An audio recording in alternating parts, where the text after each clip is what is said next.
Tingnan nyo to mga idol, oh. Yan, napakatibay na ng rim nya.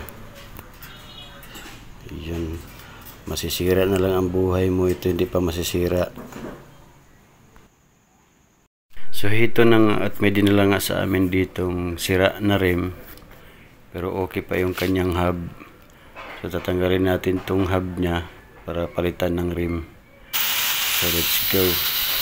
Puputol tayo ng bakal para gagawin natin bilog.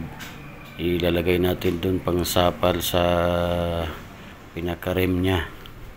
So ikot-ikutin lang natin para mabilog ng husto. Paikutin natin at pagkatapos nating maikot at mapurma na natin ang kanyang tamang bilog. So yun, ganyan na siya. So dito pupukin natin ng konti para ma-perfect natin yung bilog talaga.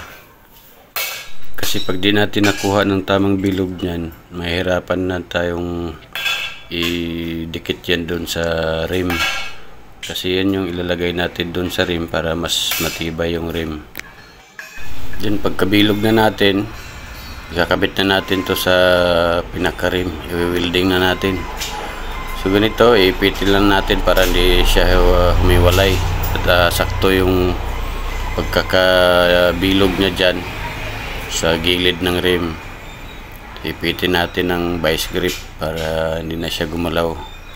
At pagkatapos nating ma-welding, so tignan natin yung mga flux, baka mayroong hindi maayos pagkakabit. So yan, maayos naman.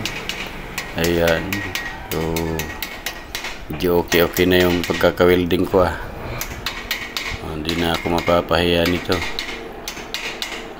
Ayan, shout out dito sa may-ari, si Anton Estrella. So yan, sasalang na natin to sa torno para yung alignment nya. So yan, at may dumating nga pala ditong merienda. So merienda muna tayo mga guys. So ito na siya, pagkatapos na ma-welding lahat, ito na ang final result nya. So napakaganda, napakatibay. So hanggang dito na lang guys, at follow for more.